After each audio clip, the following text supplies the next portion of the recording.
Erev Shabbat Shalom, Parshat VaYigash. I have to confess that VaYigash is one of my favorite parshiot, if only because it is so dramatic and so moving. That moment when Yehuda throws himself on Joseph's mercy, offers himself up as a replacement to Benjamin. Yosef can't take it anymore, and Tzafnat Paneach stops being Tzafnat Paneach and becomes Joseph, and he's reunited with his brothers. It's just, I really can never ever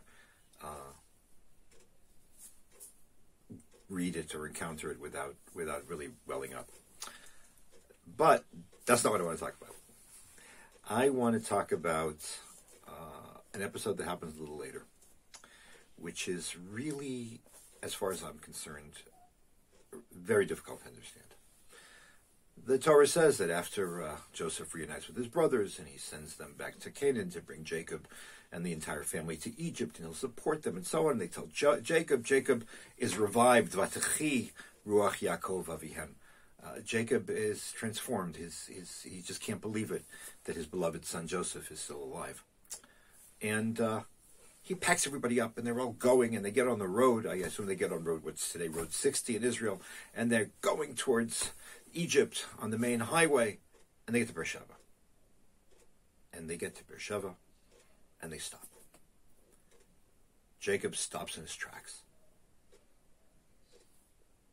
And he offers up a sacrifice to the God of Isaac, his father. And God says to him, don't be afraid. Don't be afraid to go to Egypt, because I will make you a great nation there. And you'll be reunited with Joseph, and you'll die in peace, and everything will be fine.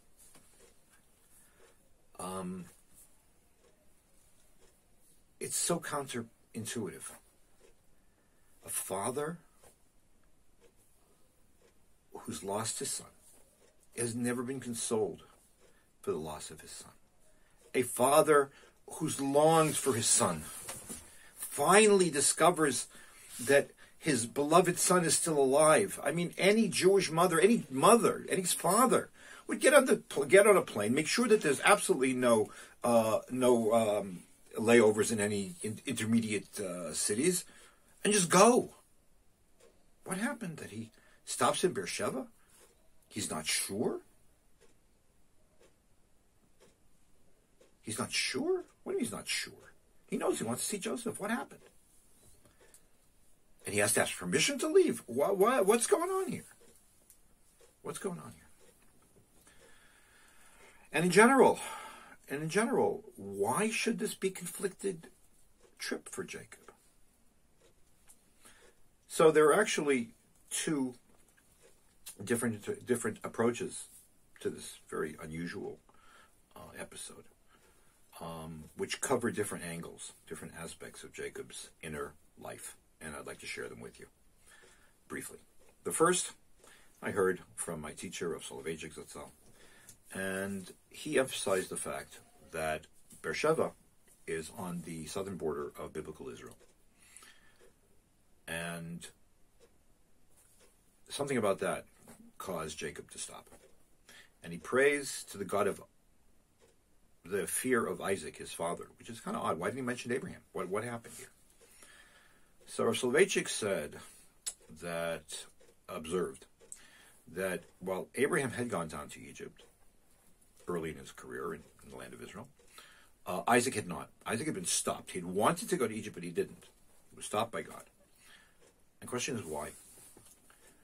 So the Rav said that we have here an example of where the two personae that inhabited Jacob collide head on.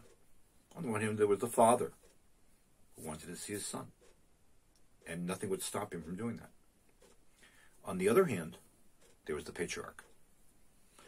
And if there was one thing that had been passed on from Abraham to Isaac and now to Jacob, that was the prophecy that was given to Abraham at the Brit Bein HaBetarim, at the sacrifice of the pieces, that at some stage of the future, Abraham's descendants will go into land not theirs, and they will suffer, and they will be persecuted, and they will be enslaved, and only after hundreds of years of horror will they be liberated. Jacob got to the border of Beersheba, just as his father had. But God had told Isaac, don't go, because everybody knew Egypt was the place, because it's not time yet. So Jacob stopped, and he said, I don't know if it's time yet. The patriarch in me has to be careful not to do something which will upend God's plans for us. And in addition, even if it is time, I don't want to be responsible for the suffering of my descendants, of my children, grandchildren, my great-grandchildren. On the one hand, he longed to see Joseph. He longed to hug Joseph. On the other hand, the patriarch in him took responsibility and said, I don't want to cause this kind of thing to my descendants. And God says to him, B'marot halayla, in visions of the night, and says, it's okay. The time has come.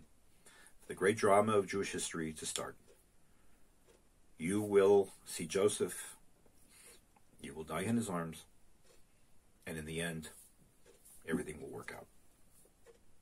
It was only when the patriarch was allowed to continue that the loving father could bring himself to see his beloved son.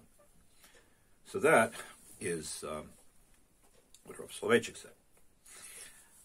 From a totally different vantage point,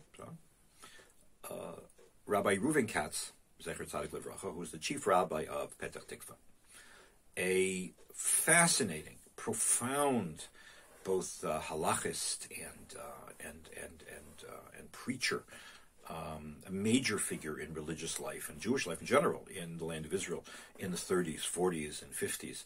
And that was the first decade of the state. A person who really was accepted by all sectors of Israeli society, whether it's religious Zionist or secular Zionist or Haredi. He was accepted by all. A person who helped to lay the foundations for the chief rabbinate of Israel, and was the personal patron of none other than Rabbi Ovadia Yosef, who served on his Beit Din in a very formative time in his career, and who got full support from Rabbi Katz. So Rabbi Katz has left us a book of sermons called Dudai Reuven, which I have had the privilege of being involved with, and there'll be more in that hopefully in the future. And on this Parsha, he shares with us a very, very profound insight, which I think is very contemporary.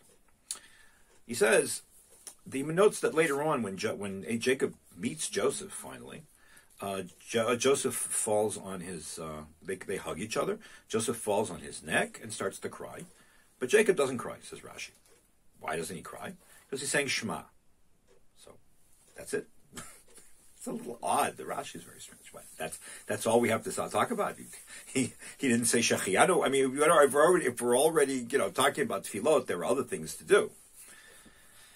So Rabbi Katz observes that saying Shema, we say Shema twice a day, in the morning or during the morning, first thing in the morning and at night, and they reflect our affirmation of God in two very, very different kinds of circumstances.